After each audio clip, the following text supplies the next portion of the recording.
तो hello everyone. आज अपन start करने जा रहे हैं पीटीएस नंबर 26 के मैथमेटिक्स सेक्शन का सॉल्यूशन। और हर बार की तरह ऑब्वियसली अपन सारी चीज़ों को बहुत ही डिटेल में देखेंगे।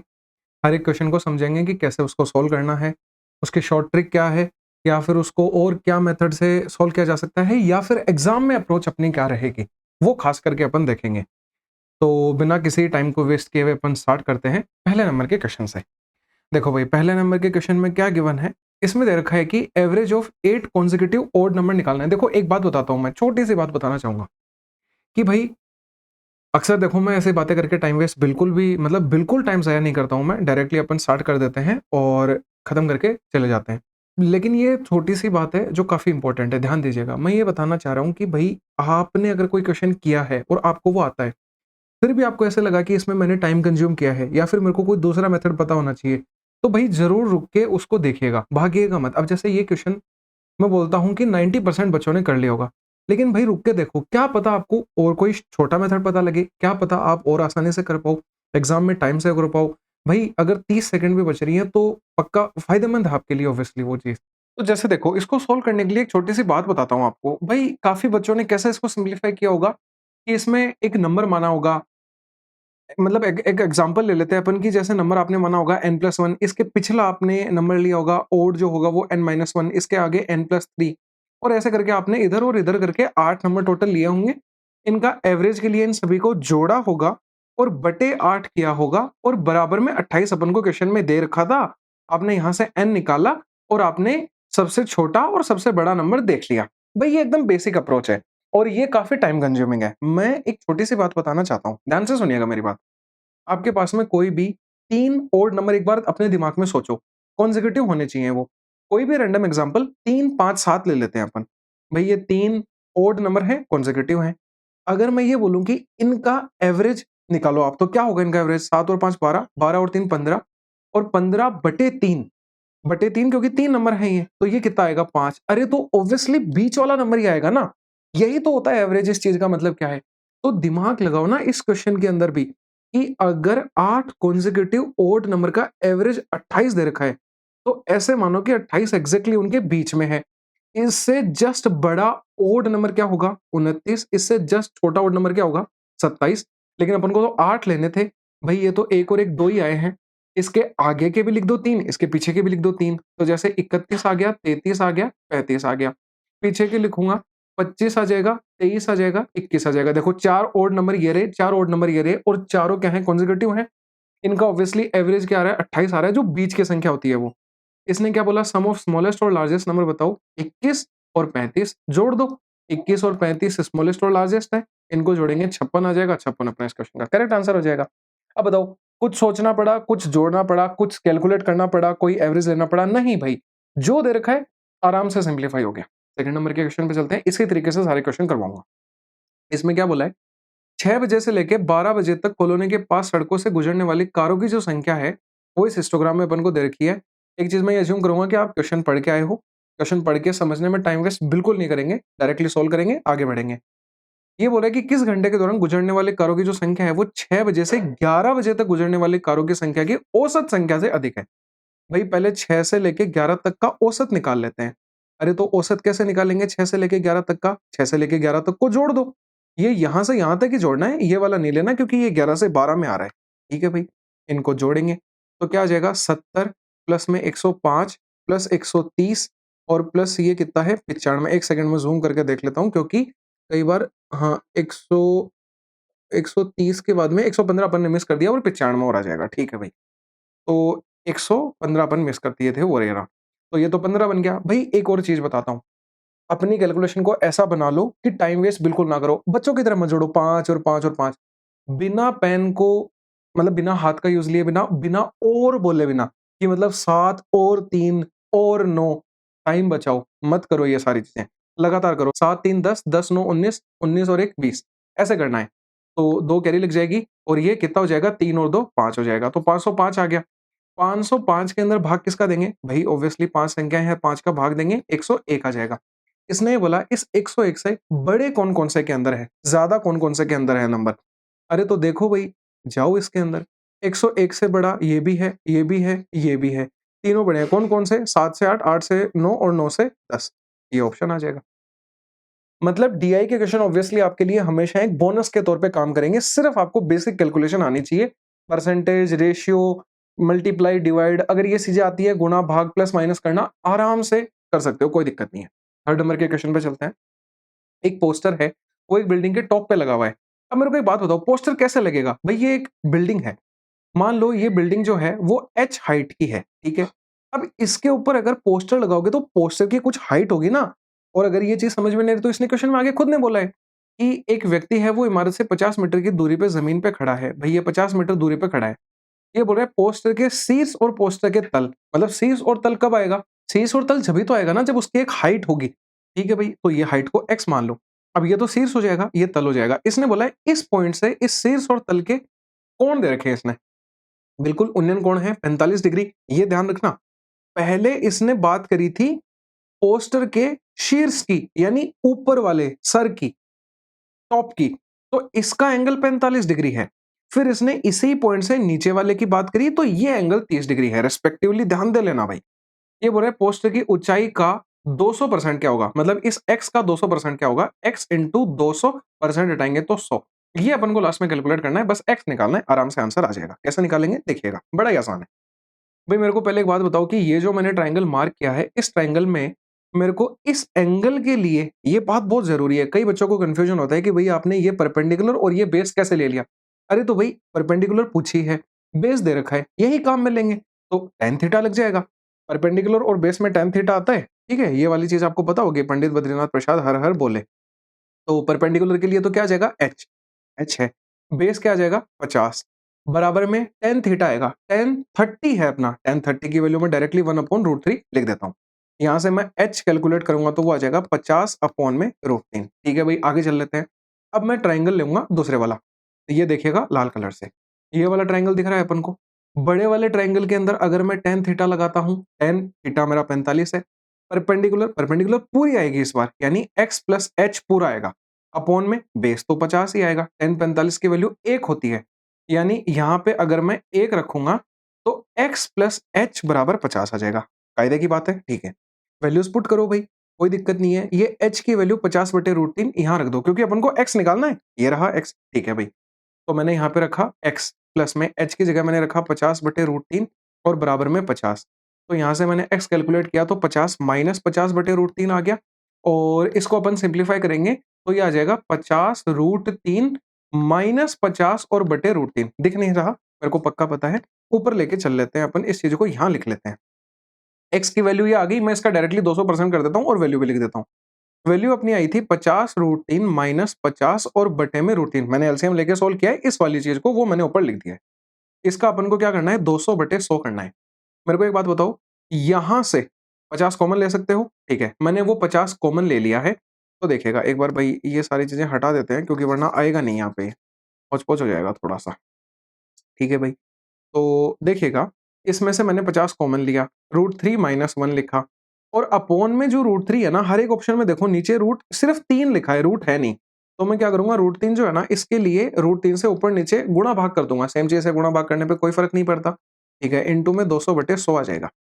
अब मेरे को एक बात बताओ, ये इसको 2 बार काट देगा, 2 इंटू 50 करेंगे तो 100 आएगा।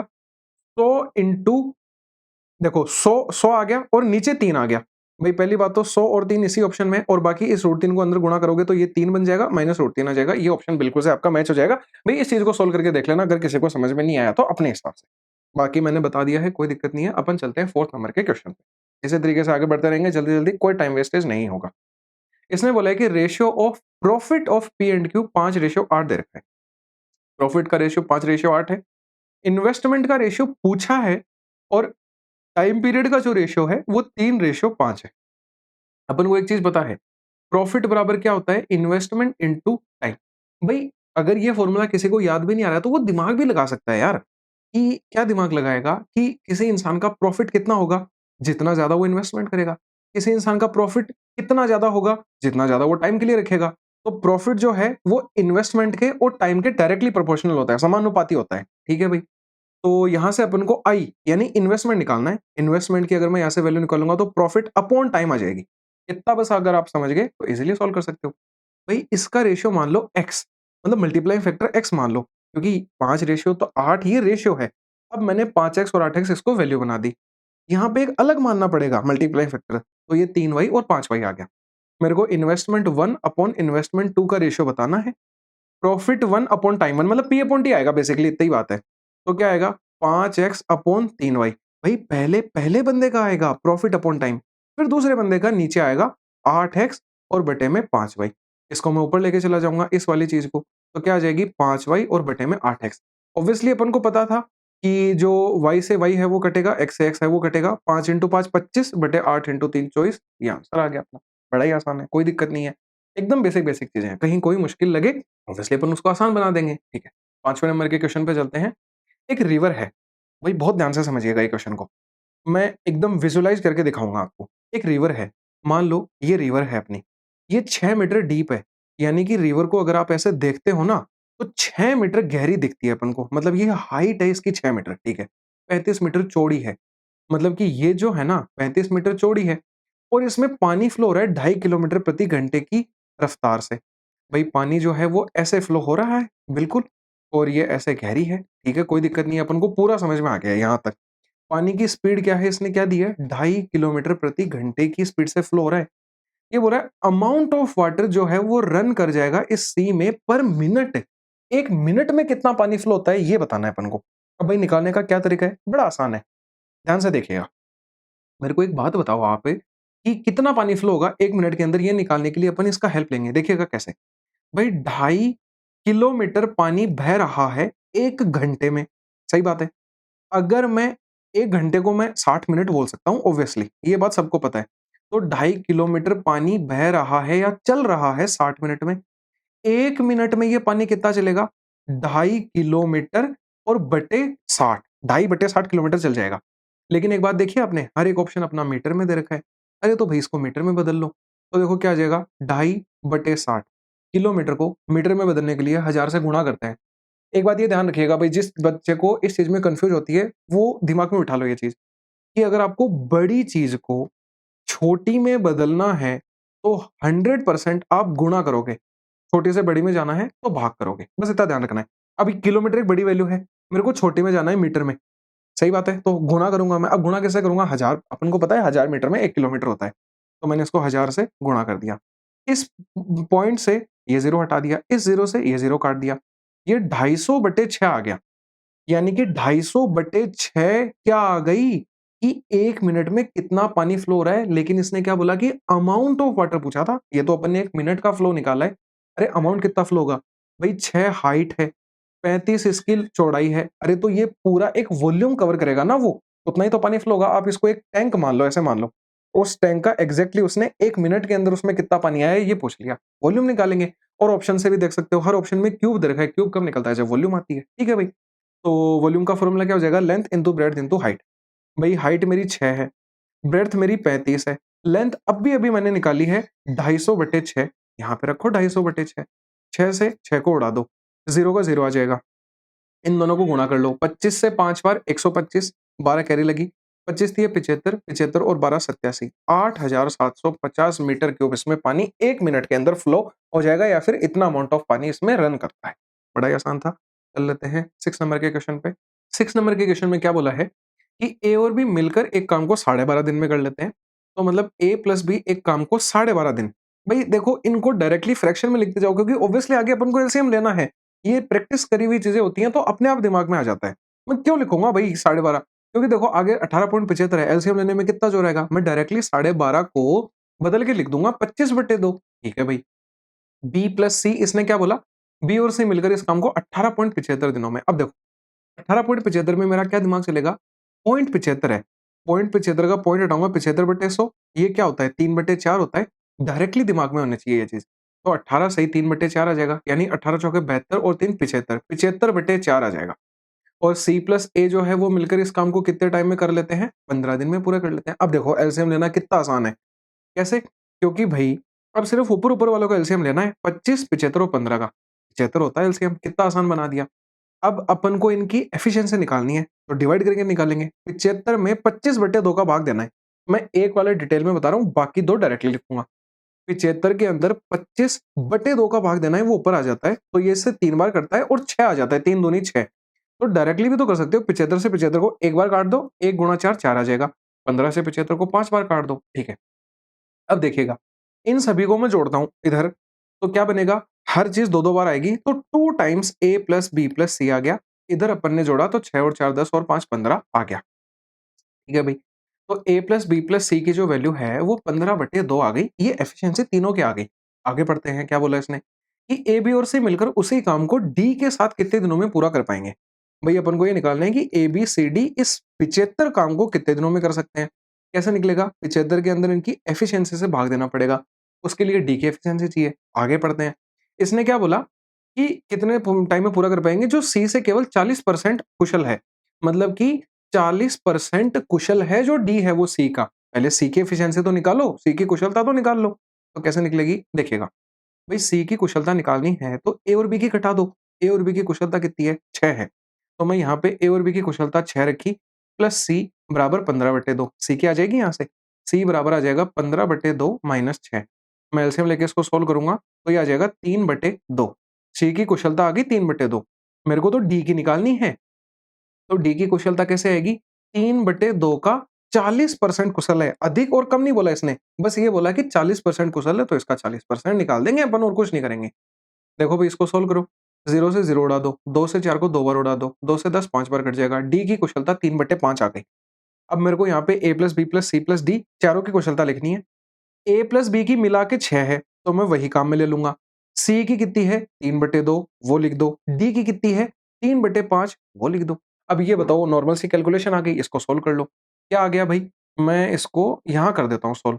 75 बटे, इसका एलसीएम लेना है, एलसीएम इसका 10 आएगा, तो यहाँ तो आ जाएगा 60, प्लस आगे क्या आ जाएगा? 2 से 10 5 बार कटेगा तो 15 आ जाएगा, और फिर प्लस में 5 से 10 2 बार, तो ये 6 आ जाएगा। तो भाई 10 तो ऊपर गुणा हो जाएगा, तो 750 आ गया। नीचे क्या आ जाएगा? 60, 70, 75 और 6 81 आ गया। इसको 30 से 3 से काट दो, तो 3 से ऊपर वाला तो 250 बार कटेगा, नीचे वाला 27 बार कटेगा। 250/27 आ जाएगा। बिल्कुल भाई, डिवाइड हो जाएगा ये। इसके अंदर 27 से 9 बार भाग जाएगा। तो हर ऑप्शन में 9 बार भाग दे रखा है, ये तो कंफर्म दिख गया अपन को। अब रिमाइंडर कितना बचेगा, बस ये देखना है। तो 27 को अगर 9 से गुणा करते हैं तो 63 आता है। यानी कि लास्ट में 3 आ रहा है, मतलब रिमाइंडर में 7 बचेगा। तो 7 अपन को इस ऑप्शन में दिख रहा है, यानी कि बिल्कुल ये वाला आंसर एकदम से करेक्ट हो जाएगा। एक बार आप देखो, 27 को 9 से गुणा करके देख लो भाई, ताकि कंफ्यूजन ना रहे। 9 दूनी 18 और 6 24, 243 आ गया ना। देखो 7 बच रहा है बिल्कुल, यानी कि ये वाला अपना करेक्ट आंसर हो जाएगा। 250 को 27 से भाग करके अपन ने आंसर बता दिया। थोड़ा-सा बोलेंगे लेंथी था क्वेश्चन, बाकी कोई मुश्किल नहीं था, आराम से अपन ने सिम्प्लीफाई कर दिया। चलते हैं 7 नंबर के क्वेश्चन पे। ये 7वें नंबर के क्वेश्चन में भी क्या है, एकदम बेसिक है। इसके अंदर अपन को ये बेसिक सी कैलकुलेशन दे रखी है, इसको सिंप्लीफाई करना है, आराम से कर लेंगे। बोर्ड मास का यूज़ करना है। तो बोर्ड मास के अंदर ऑब्वियसली पहले देखो क्या होता है, एक छोटी-सी चीज़ बता देता हूँ मैं, ध्यान दीजिएगा। बोर्ड मास के अंदर सबसे पहले ब्रैकेट सोल्व होगा, इससे भी एक ऊपर चीज़ होती है, वी बोर्ड मास। हर पीटीएस में बताया मैंने। तो वी का मतलब क्या होता है भाई? विनयकुलम इसका मतलब होता है। विनयकुलम का मतलब क्या होता है एक्चुअली में? बार होता है। जैसे कि एक एग्जांपल भी देता हूँ मैं हर बार, कि मान लो आपको 3 - 4 गुणा 5 दे रखा है, और अगर 3 - 4 पे बार है, वैसे तो कायदे से 4 गुणा 5 पहले सोल्व होता, लेकिन अगर बार इन पे है तो पहले 3 - 4 सोल्व करेंगे, फिर गुणा पे जाएँगे। ये विनयकुलम का मतलब होता है। बाकी बोर्ड मास लगाना बहुत ईज़ी है। सिम्प्लीफिकेशन के क्वेश्चन आसान होते हैं अपने। तो पहले ये सोल्व करेंगे अपन ब्रैकेट, फिर ये वाला ब्रैकेट सोल्व होगा, तो इनको मैं सिम्प्लीफाई कर रहा हूँ। देखिएगा भाई, 36/45 है, इसको गुणा कर लेते हैं अपन और 25/24 बना देते हैं। काटेंगे भाई इनको, तो ये कैसे कटेंगे? देखिएगा, 6 से कट रहा है 4 बार, 6 से कट रहा है 6 बार। फिर कैसे कटेंगे ये? 5 से कटेगा 9 बार, 5 से कटेगा 5 बार, 3 से कट जाएगा 2 बार, 3 से कट जाएगा 3 बार, और 2 से 4 2 बार कट जाएगा। तो 5/6 आ गया ये। 1/6 के साथ गुणा भी हो रहा है ये, देखिएगा। तो 1/6 गुणा 5/6 यानी 5/36 बन जाएगा, माइनस में देखिएगा 12/21 गुणा में 14/15, ये भाग है, इसको गुणा करेंगे, और ये 45/24। भाग का गुणा बदलते ही मतलब रेसिप्रोकल हो जाता है। 15 से 45 3 बार कट गया, 3 से 21 7 बार कट जाएगा, 7 से 14 2 बार कटेगा, और 12 दूनी 24 से 24 कट जाएगा। 1 आ गया है, कोई दिक्कत नहीं है, मैंने यहाँ पे 1 लिख दिया। अभी तक अपन कर्ली ब्रैकेट पूरा सॉल्व कर चुके हैं, कुछ भी नहीं बचा है। ठीक है भाई, बाकी की चीज़ें तो बस इसमें जोड़नी है। 1/8 इसमें ऐड करना है, और लास्ट में इसमें 27/36 ऐड करना है। आसान है, आराम से ऐड हो जाएगा। अपन क्या कर लेते हैं, इसका एलसीएम ले लेते हैं, सबसे बेस्ट रहेगा और एलसीएम क्या आएगा 72 आ जाएगा। इतना जल्दी मैंने कैसे देखा कि भाई जैसे देखो एलसीएम एक ऐसा नंबर होता है जो इनको पूरा-पूरा डिवाइड करना चाहिए। 36 के अंदर 8 का डिवाइड नहीं हो रहा था, 1 का तो हो रहा था। तो मैंने 36 का डबल वाला नंबर देखा 72, 72 में 8 का डिवाइड हो गया, तो वो एलसीएम आ गया अपना। 8 से 72 9 बार कट जाएगा, 36 से 72 2 बार कटेगा, 2 पंजे 10 आ गया। यहाँ 72 आ जाएगा, यहाँ पे 54 आ जाएगा, ठीक है भाई। 54 और 10 64, 64 में 9 जोड़ दो, 73 आ जाएगा, 73 में से 72 जाएगा तो 1 बचेगा, 1/72 अपना इस क्वेश्चन का आंसर आ जाएगा। पहला ऑप्शन बिल्कुल करेक्ट हो जाएगा। 8 नंबर पे चल लेते हैं। इसमें क्या बोला 2 दोस्त हैं ए और बी, उन्होंने क्रमशः 1.5 लाख रुपए और 2.5 लाख रुपए का निवेश करके एक व्यवसाय शुरू किया है। ठीक है भाई? यानी कि ए और बी 2 बंदे मान लिए अपन ने। इनका जो इन्वेस्टमेंट है वो 1.5 लाख रुपए का है और 2.5 लाख रुपए का है। ठीक है भाई? आगे चल देते हैं। आगे क्या बोला इसने कि वे अपने निवेश के समान अनुपात में अपनी आय को वितरित करने के लिए सहमत हुए। बिल्कुल ठीक है। 1 वर्ष के बाद में अर्जित जो लाभ है वो 6 लाख रुपए था। ठीक है? तो ये 6 लाख रुपए कैसे बटेंगे इन दोनों के अंदर? पहले ये निकाल लेते हैं अपन। तो भई इनको काट दो, इनका रेशियो कट बन जाएगा। तो इसका रेशियो 5 से कटेगा 3 बार, ये 5 बार। मतलब जो इनका प्रॉफिट होगा वो 3 और 5 के अनुपात में विभाजित हो जाएगा। यानी कि 6 लाख जो है वो ए के पास में 6 लाख में से टोटल 8 थे, 5 और 3 8 और उसको 3 ही मिला। मेरा एक फ़ॉर्मूला होता है हमेशा जो मैं बताता हूँ आपको, वैल्यू बटा किसकी गुणा चाहिए जिसकी। तो 6 लाख एक वैल्यू थी, वो टोटल 8 की थी, ठीक है? और मेरे को चाहिए किसकी थी? ए की वैल्यू चाहिए थी। ऐसे ही अगर मैं बी का निकालूँगा तो जो 6 लाख वैल्यू है, वो है तो 8 की। ये तो 60 लाख हो गया, ठीक है? और मेरे को चाहिए किसकी? 5 की, तो 5 आ जाता है यहाँ पे। बस ठीक है, बड़ा आसान है ये वाला फ़ॉर्मूला यूज़ करना। इसको सॉल्व करो अब। तो देखो कैसे आएगा? 8 से ये कटेगा 7 बार, तो 56 आएगा, फिर 40 के लिए 5 आ जाएगा, तो 75 आ गया। 75 इंटू 3 करेंगे अपन, तो कितना आ जाएगा? 5 तिये 15 और 7 तिये 21 और 1 22, तो 2,25,000 रुपए आ गए ये। इसके पास कितने आ जाएँगे? ऑब्वियसली ये 75 ही कटेगा, 75 को 5 से गुणा करेंगे, तो ये आ जाएगा 3,75,000। इसको 3,75,000 मिले, इसको 2,25,000 मिले। अब आगे बढ़ते हैं, इसने क्या बोला कि उनमें से प्रत्येक ने अपने-अपने लाभ में 50,000 रुपए जोड़े। भई दोनों के लाभ में 50-50 हज़ार रुपए जोड़ देते हैं, तो 2,25,000 में 50 जोड़े तो 2,75,000 हो गए। 3 75 में 50,000 जोड़े तो 4,25,000 बन गए। ठीक है भई? अब ये बोल रहा है कि इन्होंने एक अलग-अलग प्रोजेक्ट में फिर निवेश कर दिया। यदि इस परियोजना का लाभ इतना हुआ तो ए को कितना मिलेगा? अरे भई फिर से काट दो। 2 बार सेम चीज़ करवा रहा है। तीनों ज़ीरो से तीनों ज़ीरो कट गए। 25 से काट दो इनको। तो 25 से 1 बार, फिर 25 से 1 बार। ये 25 से 1 बार 17 बचेगा, 175 आएगा यानी 17 बार। तो 11 रेशियो 17 में बटेगा इस बार। लाभ कितना था? 4,20,000 का लाभ था। वही बात फिर से कि 4,20,000 का लाभ है, ये टोटल किसकी वैल्यू है? ये 28 की वैल्यू है। मेरे को किसकी चाहिए? ए का हिस्सा चाहिए। ए का हिस्सा तो 11 है, 11 का मान निकाल दो। 7 से काटो 4 बार, 7 से काटो 6 बार। अब ये 60 बन गया। 4 जो है वो 60 को 15 बार काटता है। भई 3 ज़ीरो तो आएँगी ही आएँगी। तो 3 ज़ीरो तो सभी ऑप्शन में है। 15 को 11 से गुणा करना है, 165 आता है। तरीका बता रखा है मैंने। 15 को किसी भी नंबर को 11 से गुणा करने का तरीका एक बार रिवाइज़ करवा देता हूँ। भई 15 को गुणा करना है ना, तो 1 लिखो, 5 लिखो और बीच में इन दोनों का जोड़ लिख दो, तो 165 आ जाएगा। 165 के आगे 3 ज़ीरो इस ऑप्शन में इधर के हैं, ये करेक्ट हो जाएगा अपना। भई हर एक क्वेश्चन को मैंने इस तरीके से समझाया है आपको कि या तो वो बहुत छोटा है या फिर बहुत कम टाइम कंज्यूमिंग है। तो प्लीज़ आपको इनको बहुत ध्यान से समझना है और अच्छे से एक बार खुद प्रैक्टिस कर लेनी है, ताकि फिर दिमाग में रहेंगी आपकी ये चीज़ें। चल लेते हैं 9 नंबर के क्वेश्चन पे।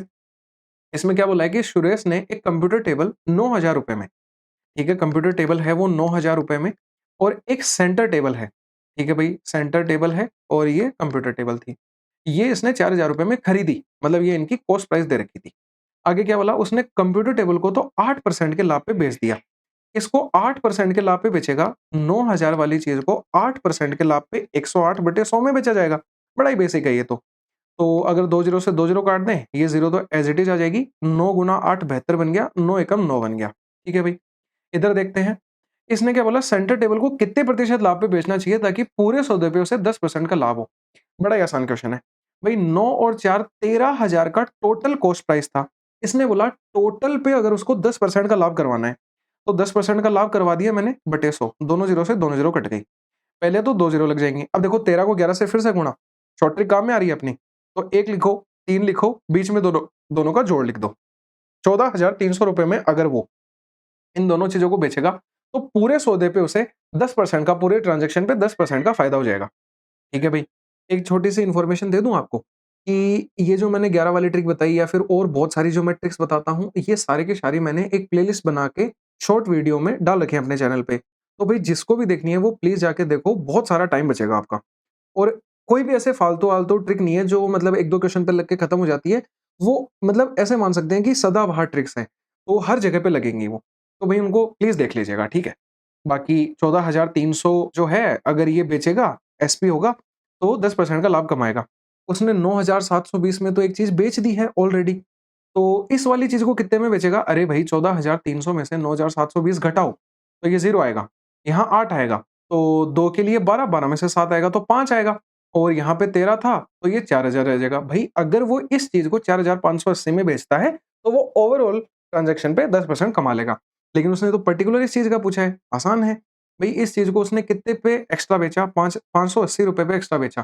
कितने रुपए की चीज़ थी? 4,000 की। परसेंटेज निकालने के लिए 100 से कर दिया मैंने। तीनों ज़ीरो से तीनों ज़ीरो कट गई। 58/4 को सोल्व किया मैंने तो 29/2 आया, जिसका मतलब 14.5 होता है। यानी कि 14.5% के लाभ पे उसको बेचनी चाहिए दूसरे वाली चीज़ सेंटर टेबल को, ताकि वो इतना कमा पाए।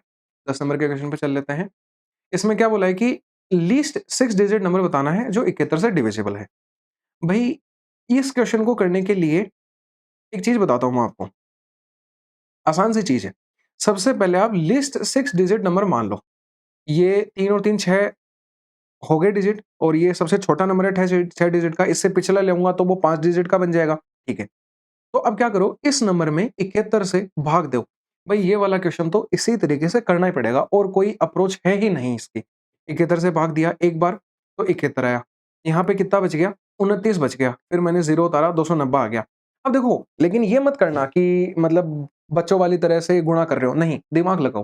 भाई 70 को 4 से गुणा करते हैं तो 280 आता है, तो यहाँ पे 4 गुणा चल जाएगा अपना। तो कितना होता है ये? 284 होता है, 6 बच गया।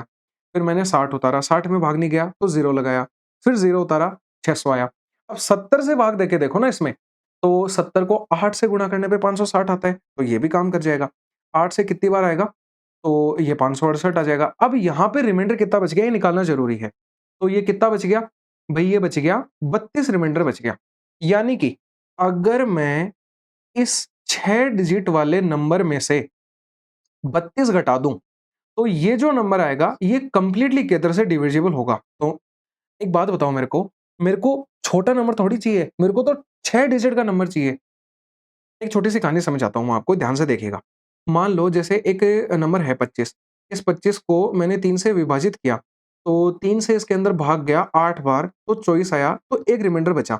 यानी कायदे से क्या होता है कि इस 25 में से अगर मैं 1 घटाऊँगा, तो वो 3 से पूरा-पूरा डिवाइड होगा। अगर मैं बड़ा नंबर निकालना चाहता हूँ, तो मैं क्या करूँगा, इसमें 3 और जोड़ दूँगा। सही बात है। तो देखिएगा 25 में से 1 घटाया 24, 24 में अपन ने 3 वो जोड़ा तो 27 आया, 27 डिवाइड हो रहा है ना? यही कहानी मैं यहाँ पे करूँगा कि 32 घटाने पे तो ऐसा नंबर आएगा जो छोटा पड़ जाएगा। पर अगर मैं इसमें जोड़ दूँगा 71, तो ये एक ऐसा नंबर आ जाएगा जो 6 डिजिट से बड़ा है, मतलब कि सबसे छोटा नंबर है 6 डिजिट वाला और 71 से डिवाइड भी हो रहा है। तो अभी इसको सॉल्व कर लो, 71 में से 32 को घटाओ, तो यहाँ तो 9 आएगा और यहाँ पे 3 आएगा। यानी कि 1000 के आगे 39 लास्ट में आंसर आएगा, जो ये वाला ऑप्शन है वो एकदम से करेक्ट हो जाएगा। भाई जिसको नहीं समझ में आया वो एक बार पीछे जाके दोबारा से सुनना, गारंटेड है समझ में आएगा और बहुत आसान है ये, ठीक है? चल लेते हैं 11 नंबर के क्वेश्चन पे। इसमें क्या बोला है कि ये वैल्यू दे रखी है और ये वैल्यू अपन को फाइंड करनी है, ये भी काफ़ी ईज़ी है। क्या करेंगे इसमें देखो, भई आप क्या करो, यहाँ से x अपॉन y की वैल्यू निकाल लो, तो वो क्या आ जाएगी 4 माइनस 1 यानी 3 आ गई। अगर अपन इसका स्क्वायर कर दें, तो क्या बन जाएगा x square upon y square बराबर 3 का स्क्वायर 9 हो जाएगा। यहाँ पे देखो ये इस वाई स्क्वायर को डिवाइड कर दो यहाँ पे, तो X square upon Y square बन गया, प्लस में Y square upon Y square बन गया। इस चीज़ की वैल्यू है अपने पास में 9, ये तो बन गया 1, ये वाई स्क्वायर है, ठीक है? तो 9 प्लस 1 कितना आ गया 10, 10 यानी कि ये अपना आंसर आ जाएगा। बड़ा ईज़ी था ये तो। 12 नंबर पे चल लेते हैं। ये भी काफ़ी ईज़ी क्वेश्चन है, देखिएगा। इसको यहीं सिम्प्लीफाई करवा देता हूँ मैं। भई cos square theta plus sine square theta तो अपनी एक आइडेंटिटी होती है। ट्रिग्नोमेट्रिक फंक्शन जब अपन पढ़ते हैं, तो सबसे पहली आइडेंटिटी आती है ये। इसकी वैल्यू 1 होती है। नीचे तो 1 आ गया। ऊपर वाला सिंप्लीफाई करते हैं, तो ऊपर वाले में देखिएगा क्या आएगा, ये cos square theta minus sine square theta है ये। ये भी एक आइडेंटिटी होती है, पर ये काफ़ी बच्चों को ध्यान में नहीं होती। मैं बताता हूँ क्या है ये। Cos square theta minus sine square theta जो होता है ना, ये कोस 2 थीटा की वैल्यू होती है। अगर ये ऐसे अच्छी नहीं लग रही देखने में, तो इसको ऐसे कर लो। कि cos theta minus sine theta और इनटू में cos theta plus sine theta. और अब इन दोनों को गुणा करके देखोगे ना, तो आपको एग्जैक्टली कोस 2 थीटा वाली फॉर्म दिख जाएगी। और अगर वैसे भी नहीं दिख रही है, तो जाके अपने नोट्स के अंदर चेक कर लो। कहीं भी देखोगे पक्का आपने ये फॉर्मूला पढ़ा होगा। डायरेक्टली अपन अप्लाई कर देते हैं, अभी प्रूफ वगैरह पे जाएँगे तो काफ़ी टाइम वेस्ट हो जाएगा। तो कोस 2 थीटा आएगा, यानी कि कोस 30 आ जाएगा। 2 थीटा मतलब 15 गुणा 2 करना था। कोस 30 की वैल्यू क्या होती है? √3/2 होती है। तो √3/2 यानी बी वाला ऑप्शन सही हो जाएगा अपना। ठीक है भाई, काफ़ी जल्दी सॉल्व हो गए। ये दोनों क्वेश्चन आसान थे। 13 नंबर पे आ जाते हैं। ये बढ़िया क्वेश्चन है, इंटरेस्टिंग क्वेश्चन है, डबल स्टार मार्क क्वेश्चन है। ध्यान से देखिएगा इस क्वेश्चन को। इसमें क्या बोला इसने कि एक व्यक्ति है, उसने कुल 12,050 रुपए को 2 भागों में निवेश किया। ठीक है भाई, दोनों भाग मेरे को पता नहीं है कितने-कितने हैं, एक को x मान लो, एक को y मान लो। और ये मत सोचिएगा कभी भी कि x और y से सॉल्व करके बेसिक से जा रहे हैं, नहीं भाई। जिस क्वेश्चन की जैसे सबसे आसान तरीका होगा, वही बताऊँगा मैं। तो कोई क्वेश्चन x और y से भी आसान बन सकता है, कोई बड़ी बात नहीं है, ठीक है। 1-2 वर्षों के लिए 10% प्रति वर्ष साधारण ब्याज पर निवेश किया जाता है। तो x वाला हिस्सा मान लेते हैं अपन कि x वाले हिस्से को 2 वर्ष के लिए 10% की रेट से सिंपल इंटरेस्ट पे निवेश किया है। दूसरे समान समय के लिए समान दर पर चक्रवृद्धि ब्याज में निवेश किया है। तो दूसरे वाले हिस्से को मैंने y माना। टाइम इसके अंदर मेरा 2 साल है और रेट मेरी 10% है। मैं इफेक्टिव लगाऊँगा इसके अंदर। तो भई 10% के लिए इफेक्टिव अगर अपन लगाते हैं, तो इफेक्टिव का फ़ॉर्मूला क्या होता है? a plus b plus ab बटे 100 यानी 10 प्लस 10 प्लस 10 गुणा 10 बटे 100। और मैंने आपको एक बार पहले भी बोला थी ये चीज़ कि 10 के लिए 10%, 5% और एक मैंने और बताया था, 7% था शायद। 5%, 10% और आई थिंक या तो 20 था शायद, 20 था, मेरे को कंफर्म याद नहीं है। ये इतनी बार क्वेश्चन्स में यूज़ हुए हैं, इतनी बार, तो आप इनका 2 साल, 3 साल और 4 साल का दिमाग में बिठा लो भई, बहुत बार काम आता है। तो अब जैसे डायरेक्टली अपन को याद होगा 21, तो अपन 1 सेकंड में लिख सकते हैं उसको। ये फ़ॉर्मूला नहीं लगाना पड़ेगा, बाकी भई फ़ॉर्मूला लगा के भी आराम से कर सकते हैं। तो 21% की रेट हो जाएगी अपनी और 21% की रेट होगी और बटे कितना आ जाएगा 100। ये अपना कंपाउंड इंटरेस्ट हो गया। इसने बोला कि interest being compounded annually for the same time, amount जो रिसीव हुए हैं वो दोनों पार्ट से इक्वल है। अरे भाई यहाँ से अमाउंट कैसा निकलता है? Principal plus simple interest. ये तो सिंपल इंटरेस्ट है, इसमें प्रिंसिपल जोड़ दिया। यहाँ से कैसे निकलेगा? ऑब्वियसली y के अंदर जोड़ना पड़ेगा। आगे क्या है? इसने क्या बोला है कि sum invested at the compound interest is, यानी कि y की वैल्यू पूछ रहा है कि मतलब कंपाउंड इंटरेस्ट में कितना सम अपन ने इन्वेस्ट किया है। तो इसको सिंप्लीफाई कर लो भाई, x और y का रेशियो आएगा, आराम से सोल्व हो जाएगा। तो देखो मैं इसको सोल्व करता हूँ, 0 से 0 कट गया, 2 से 10 5 बार कट गया, x प्लस x बटे 5, ठीक है? और बराबर में क्या है? y प्लस में 21y और बटे 100।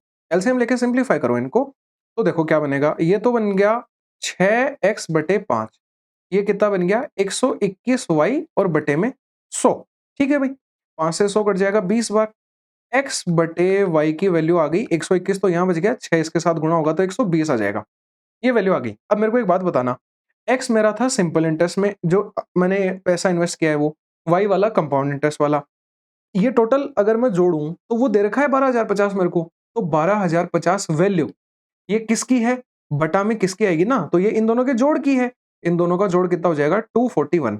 मेरे को निकालनी किसकी है या फिर चाहिए किसकी मेरे को? मेरे को चाहिए चक्रवर्ती ब्याज वाली। चक्रवर्ती ब्याज वाली तो y थी। y का मान कितना है? 120 है। 120 की वैल्यू चाहिए मेरे को। कितना ईज़ी है। काटो इनको, आंसर आ जाएगा। भई ये इसका 5 गुना दिख रहा है साफ-साफ, क्योंकि 1 का 5 गुना 5, तो इसका 5 गुना 120। आगे एक 0 है तो 50 आ गया। 5 इंटू 12 करेंगे 60 आएगा, 60 के आगे 2 0 यानी 6000 अपना आंसर आ जाएगा। काफ़ी ईज़ी था, कहीं कोई दिक्कत नहीं लगी। मुश्किल क्वेश्चन को भी अपन ने आसान बना दिया। 14 नंबर पे चलते हैं। ये भी बढ़िया क्वेश्चन है भाई। आज के पेपर के ये 13 नंबर और 14 नंबर ठीक क्वेश्चन है। इसने क्या बोला कि रेशियो ऑफ कॉपर और जिंक जो है वो ए और बी अलॉयज में अलग-अलग दे रखा है अपन को। ए वाले अलॉय में कॉपर और जिंक है 3:4 में। बी वाले अलॉय में कितना है? 5:9 है। इसने बोला ए और बी को एक्स रेशियो वाई के अंदर लिया गया है। मतलब कि इसका एक्स रेशियो लिया है और इसका वाई रेशियो लिया है और एक नया अलॉय सी बनाया है। ये बोल रहा है इसके अंदर जो कॉपर और जिंक है वो 27:43 के अंदर है। तो एक्स और वाई मतलब कि इनको किन-किन रेशियो में लिया है ये बताना है। बहुत ईज़ी क्वेश्चन है, बहुत। और बच्चे पता नहीं इसको देख के क्यों डर जाते हैं। बिल्कुल नहीं डरना, काफ़ी ईज़ी है, मैं बताता हूँ। मेरे को एक बात बताओ, इन दोनों का जोड़ करो तो 7 आ रहा है, इन दोनों का जोड़ करो 14 आ रहा है। भई इन दोनों को जब आप मिलाओगे तो इनका जो रेशियो है वो यहाँ 7 है, यहाँ 14 है। अरे भई बराबर बनाना पड़ेगा इनको। तो ऊपर वाले के अंदर 2 से गुणा कर दो तो 14 बन जाएगा, नीचे वाले में कुछ गुणा करने की नीड नहीं है। तो 7 और 14 को कोई काम नहीं है, बस ऊपर वाले रेशियो को 2 से गुणा करना है, तो मैं 2x ले लेता हूँ, इतना ही करना पड़ेगा बस, ठीक है भाई। तो देखो 3 को 2x से गुणा किया 6x आ गया, यहाँ 8x आ गया। 5 को y से गुणा किया, ये 5y आ गया, ये 9y आ गया। अब मेरे को एक बात बताओ, ये तो कॉपर है, ये क्या है? ज़िंक है। कॉपर और ज़िंक का मेरे को 27 और 43 रेशियो दे तो रखा है, तो इनको जोड़ दो, ठीक है भई। तो क्या आ जाएगा 6x + 5y, आगे वाले में क्या आ जाएगा 8x + 9y। ये कितना दे रखा है मेरे को 27/43, इनको सोल्व कर लो, x और y का रेशियो आ जाएगा। अब बताओ इससे ईज़ी क्या होगा? तो अगर मैं इनको क्रॉस मल्टीप्लाई करता हूँ, तो देखो क्या बनेगा, 43 × 6 कर लेते हैं अपन, यहीं पे सोल्व कर लेंगे। तो 6 तिया 18, 6 चौके 24 और 1 25, 258x आएगा, प्लस में 43 को 5 से करेंगे तो 215y आएगा, बराबर में 27 को 8 से करेंगे तो 8 दूनी 16 और 5 216x आएगा, प्लस में 9 संते 63, तो 9 दूनी 18 और 6 243y आ जाएगा। यहाँ तक कोई दिक्कत नहीं है। 258 में से 216 जाएगा, तो यहाँ लिख लेते हैं क्या आ जाएगा, ये 2 आएगा और ये 4, 42x आ गया। 215 में से 243 को घटाएंगे तो कितना आ जाएगा 28y आ जाएगा। यहाँ से मेरे को तो x और y निकालना था, 7 से काट दो 4 बार, 7 से काट दो 6 बार, 2 से कट जाएंगे 2/3 आ जाएगा। तो x और y जो है वो 2:3 में अपन को लेने पड़ेंगे। ये 2 लिखा है, मैं इसको इरेज़ करके लिख देता हूँ वरना बच्चे कन्फ्यूज़ हो जाएँगे। तो ये आ जाएगा 2:3, अपना आंसर आ गया है बिल्कुल, कोई दिक्कत नहीं लगी अपन को। 15 नंबर पे चल लेते हैं। दिया गया क्वेश्चन है, मतलब ऑब्वियसली एक बोनस है। क्या दे रखा है? टोटल नंबर ऑफ पीपल बताने हैं visiting the mall A on Monday, Tuesday, Friday और संडे। भई ये मंडे है, ये ट्यूसडे है, फिर क्या-क्या दे रखे हैं फ्राइडे और संडे। ये फ्राइडे है और ये संडे है। तो भई इनको लिखो और इनको जोड़ो, जोड़ना ही पड़ेगा भई कायदे से। थोड़ा-सा मैं देख लेता हूँ क्या-क्या लिखा है ताकि गलती ना हो जाए। 560 है, फिर 700 है, फिर 840 है और फिर 1500 है। ए वाला मॉल इसने ग्रीन कलर में दे रखा है, तो वो मैंने ग्रीन कलर से लिख दिए, ग्रीन कलर वाले लिख दिए हैं। फिर इसने क्या बोला कि ये कितना परसेंटेज है? तो भाई परसेंटेज के लिए पहले आगे पढ़ते हैं। बी मॉल का दे रखा है इसने इन दिनों का, तो मैं बी मॉल का भी लिख लेता हूँ। तो देखो बी मॉल अपना ब्लू कलर वाला है, तो बी मॉल में दे दिन कौन-कौन से हैं? ट्यूसडे है और फिर थर्सडे है, फिर सैटरडे है, फिर संडे है। तो इनको भी मैं यहाँ लिख देता हूँ। तो क्या-क्या आएगा? 700 आएगा, फिर कितना आएगा? 750। भई ये वाला पार्ट स्किप कर देना, ठीक है? आप आगे चल के मतलब डायरेक्टली सॉल्यूशन पे चले जाओ। ठीक है भाई? तो ये 1100 आ जाएगा और ये 1350 आ जाएगा। तो अब देखो इनको पहले जोड़ता हूँ मैं, तो कितना आएगा? इनको जोड़ने पे आएगा, ये तो 0 आ गया, फिर ये 10 आ गया और 7 5 12 8 20 5 25 और 1 26 का 6 2 कैरी लगी 3600 आ गया। इसको जोड़ लो, देखो 1450 हो गया। 1450 में 1000 जोड़ो, 2450 और 100 2550। 2550 के अंदर 1350 जोड़ दो, तो 2500 और 1300 तो कितना हो गया 3800, उसमें 100 और जुड़ जाएगा 3900 आ जाएगा। बेस्ट मेथड होता है ये जोड़ने का। और परसेंटेज निकालें, मतलब ये पूछा था कि ये वाले जो लोग हैं ये इन लोगों का कितना परसेंट है, तो नीचे ये आएगा। बस एक ही चीज इस क्वेश्चन में ध्यान देने लायक है, तो इन दोनों जीरो से तो ये दोनों जीरो उड़ा दो, 3 से काट दो इसको तो 12 बार, 3 से काट दो इसको 13 बार, यानी 1200/13 अपन को सोल्व करना है। तो 1200/13 सोल्व करेंगे, 13 से इसमें 9 बार भाग जाएगा। फिर आगे कुछ भी आए, मेरे को एक चीज दिख गई कि 9 वाला ऑप्शन एक ही था बस, बाकी मेरे को ध्यान ही नहीं देना, तो ये अपना सही हो जाएगा आंसर। अगर 8 कुछ आता तो मैं पूरा सोल्व कर लेता। अपन को टाइम सेव करना है, जितना जल्दी सोल्व करेंगे, जितना कम सोल्व करेंगे उतना फायदे में रहेंगे। 16 नंबर के क्वेश्चन पे चल लेते हैं। इसने बोला है कि 32 और 69, 69 ठीक है, average of all number between 32 and 69। तो पहले तो अपन प्राइम नंबर लिख लेते हैं। भाई प्राइम नंबर देखो, एक बात बताता हूँ, अगर याद भी नहीं है तो थोड़े से दिमाग में होने चाहिए और जल्दी-जल्दी लिखना आना चाहिए। तो मैं बताता हूँ कैसे लिखना है। थोड़ी सी फास्ट कैलकुलेशन करनी पड़ती है और कुछ भी नहीं है। भाई जैसे देखो, इवन वाले नंबर कभी भी प्राइम तो हो नहीं सकते हैं, एक दो दो ही होता है। 32 में कहाँ आएगा वो? तो अपन सिर्फ ऑड ऑड नंबर को देखेंगे और उनमें भी जो अपन को डिवाइड होता हुआ दिखेगा उसको छोड़ते जाएंगे अपन। जैसे देखो 33 आएगा, 33 को छोड़ दो, 35 को छोड़ दो, 37 लिख दो, फिर 39 को छोड़ दो क्योंकि वो 3 से होता है। तो भाई मैं अब बोलता नहीं हूँ, मैं डायरेक्टली लिख देता हूँ। 37 के बाद में 41, फिर 43, मैंने भी याद नहीं कर रखे हैं, मैं लिख रहा हूँ बस आपके साथ-साथ में, दिमाग में कैलकुलेशन चल रही है। 43 के बाद में 47, फिर आ जाएगा 53, फिर आ जाएगा 59, 59 आ गया, फिर 61 आ जाएगा, 69 तक लिखने हैं अपन को और फिर 67 आ जाएगा। बस यही है अपने प्राइम नंबर, ठीक है भाई। तो इसने क्या पूछा है? इनका एवरेज पूछा है, तो जोड़ लो इनको। अब जोड़ने के लिए बेस्ट मेथड बताता हूँ। 120 होता है जोड़, 40 40 40, उसमें 10 और जुड़ेगा 130 और एक आ गया 131। 50 और 50 100, 100 और 12 तो 112, 120 और 8 128 और 37। अब आसान बना दिया थोड़ा-सा अपन ने चीज़ों को। 8 7 15 और 2 17 1 18, 8 1 कैरी लगी 3 4 5 7 3 10 और ये कितना आ जाएगा? 4 आ जाएगा। 408 आ गया। 1 2 3 4 5 6 7 8 8 नंबर हैं। एवरेज का फ़ॉर्मूला क्या होता है? Sum of deviation upon number of deviation. तो 408 बटे 8 संख्याएँ हैं। 8 से इसमें भाग देंगे, 51 आ जाएगा। 51 आंसर आ गया अपना। बड़ा ईज़ी था, कोई दिक्कत नहीं लगी। 17 नंबर पे आ गए हैं अपन। जल्दी-जल्दी से सिम्प्लीफाई हो रहे हैं, कोई मुश्किल क्वेश्चन नहीं है ऐसा। बाकी मुश्किल को भी ईज़ी तो बनाना अपना काम ही है। ठीक है। 17 नंबर में क्या दे रखा है? मार्क प्राइस एक जूसर की दे रखी है ₹5500। इसने बोला इस पे 3 सक्सेसिव डिस्काउंट दिए हैं, तो सेलिंग प्राइस क्या होगी? भई एक चीज़ बस इस क्वेश्चन में बताने लायक है कि अगर आप किसी भी आइटम के मार्क प्राइस पे डिस्काउंट देते हो, तो सेलिंग प्राइस निकल के आता है और अगर आप किसी चीज़ के कॉस्ट प्राइस पे गेन या लॉस करते हो, तो भी सेलिंग प्राइस निकल के आता है। बस ये चीज़ आपके ध्यान में है, तो आप इज़िली कर सकते हो। तो देखो 40% का डिस्काउंट दिया मतलब 60 बटे 100 में बेचा। 30% का डिस्काउंट दिया मतलब 70 बटे 100 में बेचा। 20 का मतलब 80 बटे 100 में बेचा। कैलकुलेशन करवा रहा है और कुछ भी नहीं है।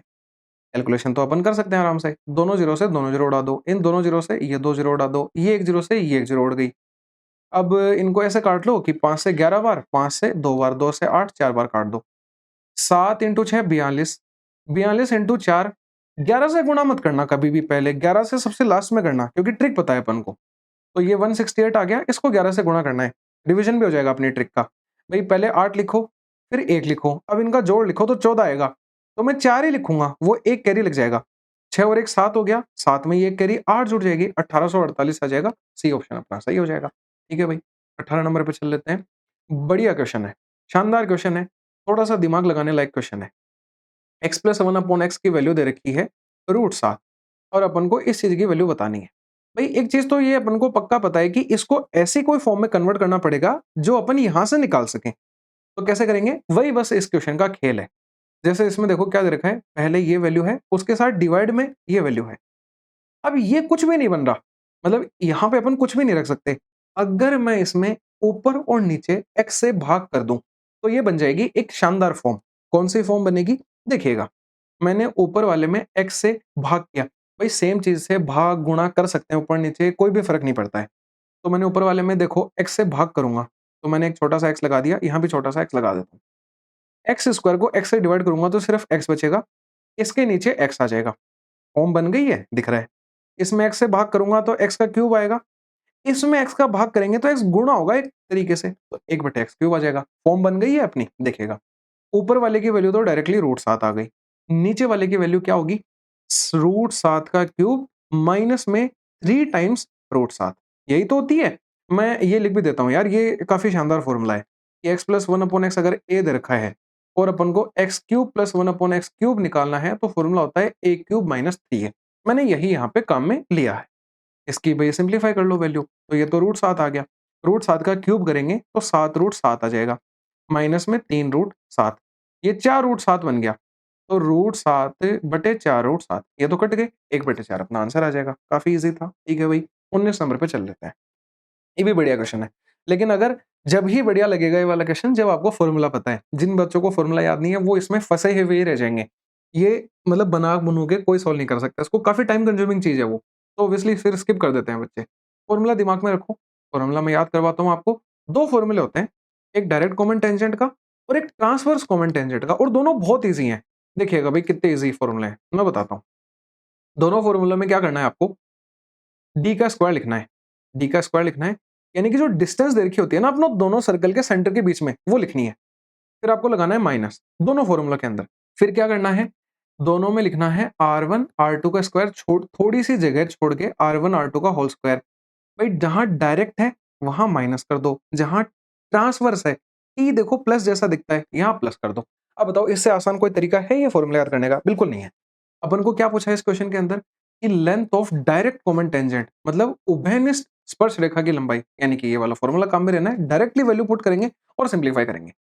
तो मैं वैल्यू रख रहा हूँ इसके अंदर अंडर रूट के अंदर डी का स्क्वायर यानी 32 का स्क्वायर माइनस में, अब भाई 22 माइनस 18 यानी 4 4 का स्क्वायर। ठीक है भाई, ये 32 का स्क्वायर तो 1024 होता है, 4 का स्क्वायर 16 होता है। 1024 में से 16 जाएगा, 1008 बच जाएगा। ये 4 से विभाजित होता है, कितनी बार? देखो 4 दूनी 8, फिर 5 बार और फिर 2 बार।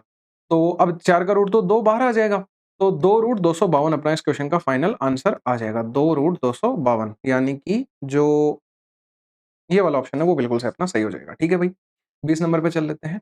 इसमें क्या बोला कि किसी पार्क में एक निश्चित समय पर बंदरों और मानव अंगुतकों, क्या बोल दिया इसने, number of heads and number of legs of monkeys and human visitors were counted, count किया गया और ये मिला कि 54 हेड हैं और 148 लेग हैं। तो नंबर ऑफ मंकी बताने हैं इस पार्क के अंदर। भाई इस क्वेश्चन को करने के दो तरीके हैं, एक तो अपना एकदम बेसिक मेथड है और एक स्मार्ट ट्रिक है। पहले मैं बेसिक अप्रोच बताता हूँ, फिर अपन स्मार्ट मेथड पे चलेंगे, वो जरूर देखना, बहुत शानदार चीज है। और अगर आप स्किप करना चाहते हो तो भी बेसिक वाला मेथड स्किप करके स्मार्ट वाला जरूर देखो, बहुत शानदार ट्रिक है वो। ठीक है भाई, पहले बेसिक बता देता हूँ। तो बेसिक अप्रोच क्या रहेगी कि जैसे देखो, पहले अपन को नंबर ऑफ हेड्स टोटल 54 दे रखे हैं। अरे तो भाई ऐसे मान लो कि जो नंबर ऑफ मंकी हैं वो x हैं और जो नंबर ऑफ ह्यूमन विजिटर्स हैं वो y हैं। ठीक है भाई, तो एक बंदर के भी एक ही सर होता है, एक इंसान के भी एक ही सर होता है।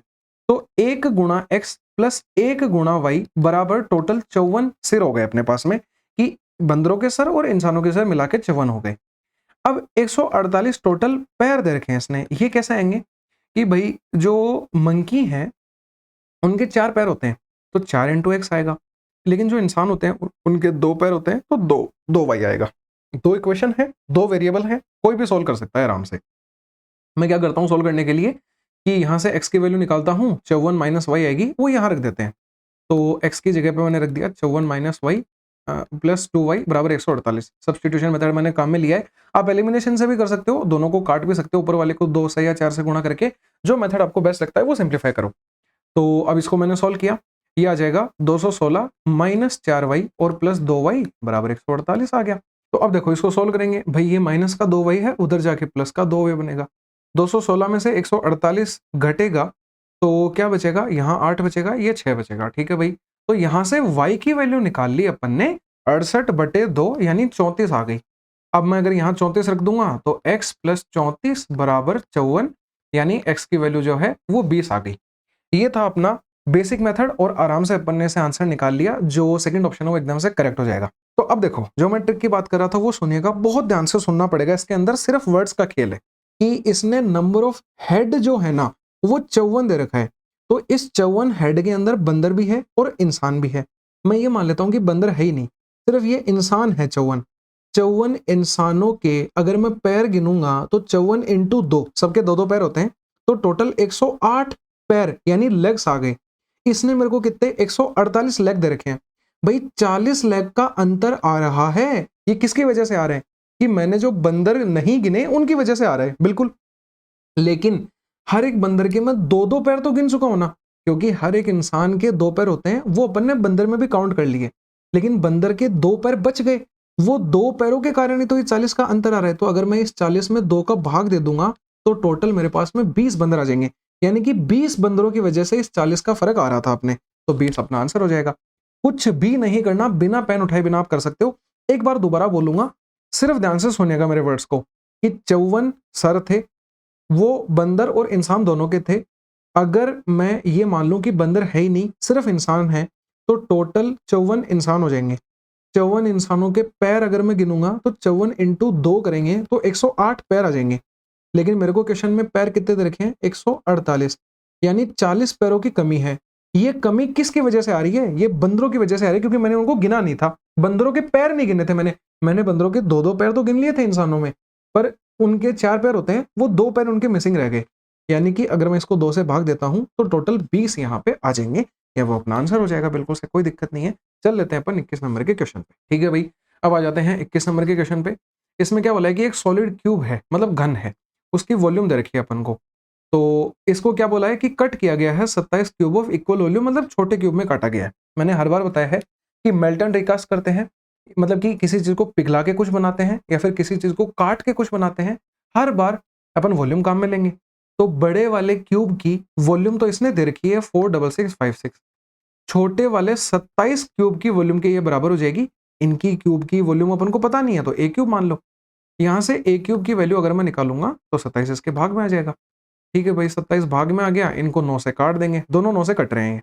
कैसे देखा मैंने कि इनका जोड़ 9 से कट रहा था। ठीक है भाई, तो ये 3 बार कट गया, ये 9 से काटेंगे तो 9 पंजे 45, फिर 9 एकम 9, फिर 9 अट्ठे 72, फिर 9 चौके 36। अब ये 3 से फिर कट रहा है 17 बार, और फिर कितनी बार कट रहा है, 2 3 दूनी 6 और 8 बार, 1728 बार कट रहा है। तो a का क्यूब 1728 आ गया, 1728 12 का क्यूब होता है, यानी a बराबर 12 आ गया। अब जो भी पूछा है वो सॉल्व हो जाएगा। इसने क्या पूछा है, छोटे घन का पृष्ठीय क्षेत्रफल, मतलब कि सरफेस एरिया पूछ रहा है। सरफेस एरिया क्या होता है, 6a स्क्वायर होता है। तो 6a स्क्वायर अगर मैं निकालूंगा तो 6 इंटू 12 का स्क्वायर आ जाएगा, तो 6 इंटू क्या हो जाएगा, 144 हो जाएगा, यानी 6 चौका 24 आ गया, 14 छक्के 84 और 2 86, 864 जो है वो अपना इस क्वेश्चन का एकदम से फाइनल आंसर आ जाएगा। कहीं कोई दिक्कत नहीं है। अगर अपन को ये वक्र पृष्ठ एग्जैक्टली लिख के देता ना वर्ड की, मतलब लिटरल सरफेस एरिया, तो ही मैं 4a स्क्वायर यूज करूंगा। इसने कुछ भी नहीं दिया, मतलब अपन को 100% टोटल सरफेस एरिया निकालना है। बाकी जो ऑप्शन है उनमें भी मैच टोटल सरफेस एरिया ही हो रहा है, तो 864 पहला एकदम से अपना करेक्ट हो जाएगा। 22 नंबर पे चल लेते हैं। आसान क्वेश्चन है, बहुत ज्यादा, एक डायरेक्ट अपनी थ्योरम बोल सकते हो, होती है कि अगर कोई भी एक टेंजेंट है वो किसी पॉइंट से सर्कल को टच कर रही है और एक सीकेंड जो ऐसे जा रही है, तो इसके लिए डायरेक्ट फॉर्मूला होता है कि पी ए गुणा पी बी। ये ध्यान दीजिएगा कि पहले यहां से छोटा और फिर ये पूरा बड़ा, P A into P B बराबर क्या होता है, पी टी के स्क्वायर के बराबर होता है। वैल्यूज रखेंगे इसके अंदर, आंसर आ जाएगा। पी ए की वैल्यू देखो 9 दे रखी है, इंटू में पी बी की वैल्यू 2x + 3 दे रखी है, बराबर पी टी का स्क्वायर मतलब 15 का स्क्वायर 225। 9 से मैंने इसको काटा, 9 दूनी 18, 9 पंजे 45, ये 2x + 3 की वैल्यू आ गई। यहाँ से 2x की वैल्यू 22 आ जाएगी और x की वैल्यू 11 आ जाएगी। इसने मेरे से क्या पूछा था, x निकालना है, x 11 आ गया। बड़ा आसान था, छोटे से बस अपन को ये ध्यान होना चाहिए भाई, रट लेना, ये बहुत काम आता है। एक और होता है इसके अंदर, मैं आपको अगर वो भी बता दूं इसके साथ में तो फायदा रहेगा, कि अगर दो कोर्स है, ये पॉइंट P है, ये AB पे टच कर रही हैं और इधर CD पे टच कर रही हैं, तो PA इंटू PB जो है वो PC इंटू PD के बराबर होता है। ये वाली भी एक थ्योरम काफी काम की होती है भाई, ये भी यूज होती रहती है बार बार। 23 नंबर पे चल लेते हैं, 3 क्वेश्चन और बचे हैं, आराम से हो जाएंगे। 5 वुमेन है एंड नो गर्ल्स हैं, भाई 5 वुमेन है एंड नो गर्ल्स हैं, ये किसी काम को करके 18,720 रुपए कमाती हैं 9 दिनों के अंदर। भाई किसी भी इंसान का काम इंटू दिन करते हैं तो वो पैसे के बराबर आता है। ऐसे ही एक और इक्वेशन बनेगी इसमें कि 9 वुमेन एंड 16 गर्ल्स जो हैं वो 14 दिन काम करके, एमडीएच भी मान सकते हो एक तरीके से इसको, कि भाई मैन थे इंटू दिन थे और बराबर में उसका क्या आ गया, पैसा या फिर काम आ जाता है, इसमें एक ही बात है। वो बराबर कितने, 52,080 रुपए। तो ये बोल रहा है कि 12 वुमेन एंड 7 गर्ल्स 13 दिन में कितने रुपए कमाएंगे। काफी आसान है भाई, कैसे करेंगे देखिएगा, बेसिक बेसिक से कैलकुलेशन है और कुछ भी नहीं है। 9 से इसको काट दो सबसे पहले, तो 9 दूनी 18, फिर 0, फिर 9 अट्ठे 72, फिर 0, तो 2080 आ गया, यानी कि 5W + 9G बराबर 2080। एक इक्वेशन बन गई। 14 से काट दो, 14 तिये 42, 10 बच गया, यानी 100 आ गया। फिर 14 से 7 बार 98 होता है, 2 बचेगा 28, 14 दूनी 28, 0, 3720 आ गया, और ये आ गया 9W + 16G बराबर 3720। दो इक्वेशन है, दो वेरिएबल है, आराम से सोल्व कर सकते हैं। पर अगर अपन यहाँ पे देखें तो 12 वुमेन + 7, अच्छा 7G था पहली बात, तो बाकी डायरेक्टली नहीं कर सकते हैं। मैं ऐसे सोच रहा था कि डायरेक्टली या तो इससे कुछ गुणा करके या गुणा करके आ जाए, लेकिन बन नहीं रहा है, तो सोल्व करना ही पड़ेगा भाई, कोई दिक्कत नहीं है, कर लेंगे सोल्व, कोई बड़ी बात नहीं है। इसको 9 से गुणा कर लो और इसको 5 से गुणा कर लो और लिख दो इनको। तो ऊपर वाली को 9 से गुणा करके 5 से गुणा करके लिख रहा हूं मैं, यह तो आ जाएगा 45W प्लस में 81G बराबर में, पहले तो 0 आ गया, फिर 72 आ गया, फिर 18 आ गया। और ये वाला तो अपन को करने की नीड भी नहीं थी, क्योंकि यही इक्वेशन अपनी ऊपर भी दे रखी थी, तो मैं डायरेक्टली वो भी यूज कर सकता था। नीचे वाले को थोड़ा सा बदलने के लिए करना पड़ेगा। ये देखो 45W बन गया, प्लस में 16 पंजे 80G बन जाएगा, और ये 0 आ गया, 5 दूनी 10 आ गया, 7 पंजे 35 और 1 36 आ जाएगा, 3 कैरी लगेगी, 5 तिये 15 और 3 18 आ गया।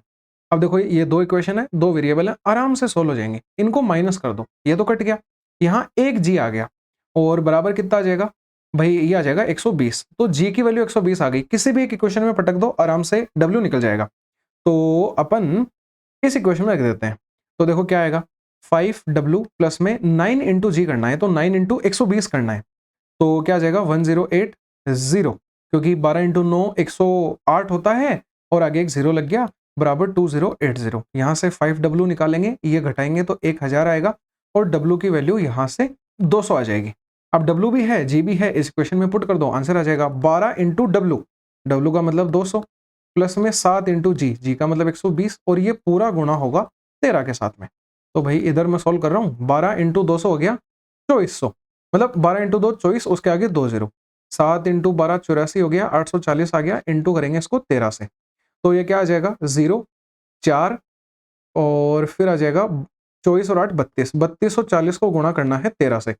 तो भाई डायरेक्टली मैं आंसर पे ही आ जाता हूँ, एक तो जीरो आएगी, फिर क्या आएगा 13 चौके 52, यानी लास्ट में 2 आएगा, मतलब ये ऑप्शन पक्का टिक हो जाएगा। मेरे को पूरा सोल्व नहीं करना पड़ा, देखो मैंने सिर्फ यूनिट डिजिट से इसको सोल्व कर लिया, बाकी अगर पूरा भी सोल्व करोगे तो ऑब्वियसली यही वाला आंसर आ जाएगा अपना। बड़ा ही आसान था, थोड़ी सी कैलकुलेटिव बोल सकते हैं अपन थी ये चीजें, बाकी आसान था एकदम। तो अब इसी हिसाब से 2 क्वेश्चन और बचे हैं, जल्दी से कर लेते हैं। तो इस नंबर में बोला है कि एक थीफ है, वो एक वैन को स्टील करता है, 3 बजे चुराता है, और 57 किलोमीटर पर आवर की स्पीड से उसको चलाता है। ठीक है भाई, तो ये अपनी वैन है, ओमनी वैन है, ठीक है, और ठीक है भाई जैसे भी बन गई है कोई दिक्कत नहीं है। ये इसने 3 बजे चुराई और ये भागने लग गया, 57 किलोमीटर पर आवर की स्पीड से चला रहा है ये इसे। थीफ को 4 बजे इसके ओनर के द्वारा देखा गया, तो भाई 4 बजे तक यानी कि ये 1 घंटे इसको चला चुका है। अब भाई 57 किलोमीटर प्रति घंटे की स्पीड से अगर कोई चीज 1 घंटे चलेगी तो डिस्टेंस वो कितनी कवर कर लेगी। वैसे तो डीएसटी मैंने जीएसटी से याद करवाया है, तो आप आराम से स्पीड इंटू टाइम 57 इंटू 1 करके 57 निकाल सकते हो, पर कॉमन सेंस भी तो लगा लो ना, कि 1 घंटे की बात कर रहा है, 57 किलोमीटर तो जाएगी ना 1 घंटे में, तो 57 किलोमीटर ये इसको चला के ले गया। अब पढ़ते हैं आगे। इसने क्या बोला कि ओनर ने इसे पकड़ना चालू किया 76 किलोमीटर पर आवर की स्पीड से दूसरी वैन से, तो वो उसे कितनी बजे पकड़ लेगा ये पूछ रहा है। तो भाई जो ओनर है वो यहां से भागना चालू करता है 76 की स्पीड से। मेरे को एक बात बताओ, 57 किलोमीटर की दूरी कवर करनी है, क्योंकि ये जो थीफ है, मेरे को एक बात बताना कि ये थीफ भाग रहा है, और थीफ मतलब जैसे देखो थीफ जो है वो यहाँ पे पहुंच गया है, और अब 4 बजे उस ओनर ने इसको यहाँ से देखा, उसको पता चला कि मेरी वैन चोरी हो गई है, तो अब इसने 76 की स्पीड से भागना चालू किया, तो ऑब्वियसली स्पीड तो ज्यादा होगी जब ही पकड़ पाएगा, वरना तो पकड़ ही नहीं पाएगा। ठीक है, दूरी कितनी कवर करनी है, 57 किलोमीटर की दूरी। एक चीज ध्यान रखना, जब भी दो चीजें सेम डायरेक्शन में जाती हैं तो उनकी स्पीड्स घटती हैं, और कोई दो चीजें ऑपोजिट डायरेक्शन में जाती हैं तो उनकी स्पीड क्या होती है, ऐड होती है। ये तो सेम डायरेक्शन में जा रहे हैं, स्पीड घटेगी, 57 माइनस 76 करेंगे, 19 की इफेक्टिव स्पीड आ जाएगी, यानी कि ये इसको 3 घंटे में पकड़ लेगा। पर अपन को तो टाइम पूछा है, अरे भाई 4 बजे के बाद में 3 घंटे अगर आप जोड़ोगे तो 7 नहीं बच जाएंगे। और ये देखो आप ध्यान से कि यहाँ एएम था, यहाँ भी एएम था, तो 7 भी एएम ही रहेगा, पीएम पे नहीं पहुंच जाओगे, ये गलत है, ये मत कर देना। ये आंसर अपना सही होगा लास्ट वाला। ठीक है भाई, 25 नंबर पे चल लेते हैं, लास्ट और फाइनल क्वेश्चन है, काफी इजी क्वेश्चन है ये। देखो इसको सिंप्लीफाई करना है, मैं बताता हूं कैसे सोल्व करेंगे इसको। सबसे पहले तो ये वाला पार्ट देखो आप, 2/√3 इंटू टेन 60 की वैल्यू क्या होती है √3, तो ये तो कट के 2 आ गया। इधर आते हैं 3/2, साइन स्क्वायर 37 है, इसको तो मैंने एज इट इज लिख दिया। सेक स्क्वायर 53 को मैं बदल रहा हूं, और मैं इसे ऐसा नहीं लिख सकता क्या, आप बताना, 90 माइनस 37, क्योंकि 90 माइनस 37 भी तो 53 ही होता है, और सेक 90 माइनस थीटा अपना क्या होता है, कोसेक थीटा होता है। मैं यहां लिख भी देता हूं, सेक 90 माइनस थीटा जो होता है वो कोसेक थीटा होता है, तो ये कोसेक स्क्वायर आ जाएगा, बस इतना ही फर्क पड़ेगा। तो कोसेक स्क्वायर 37 आ गए, और साइन और कोसेक तो एक दूसरे के रेसिप्रोकल होते हैं, तो ये भी कट जाएगा, यानी 3/2 प्लस 2 आ गया। यहां तक सोल्व कर चुके हैं, सिर्फ ये पार्ट बचा है, ये भी बहुत फुद्दू सा ही है, बहुत आसान है। कैसे करेंगे भाई, देखो सेक स्क्वायर 54 तो दे ही रखा है, कोट स्क्वायर 36 को आप ऐसे ही नहीं लिख सकते क्या, कोट स्क्वायर 90 माइनस 54, और कोट 90 माइनस थीटा क्या होता है, टेन थीटा होता है, यानी ये क्या आ जाएगा, टेन स्क्वायर 54 आ जाएगा। और अपन को तो ये पता है कि sec square theta minus tan square theta 1 होता है, क्योंकि आइडेंटिटी होती है अपनी ये पहले वाली, तो 1 आ जाएगा। अब देखो इसको सोल्व करेंगे तो 3 + 3/2 आ गया, इसको सोल्व करेंगे तो 9/2 अपना इस क्वेश्चन का फाइनल आंसर आ जाएगा। बिल्कुल से अपन को सी ऑप्शन मैच कर जाएगा। तो इस तरीके से आज के अपने पूरे 25 को 25 क्वेश्चन सिंप्लीफाई होते हैं। किसी भी क्वेश्चन में इसके बावजूद आपको दिक्कत लगती है, एसएससी मैनेज चैट पे आइए, एनी टाइम आपको 100% आपकी हर एक समस्या का हल मिलेगा। बाकी इसी तरीके से अपन पेपर्स को सिंप्लीफाई करते रहेंगे। मिलते हैं अपन अगले सॉल्यूशन के साथ में, तब तक के लिए बाय बाय, टेक केयर।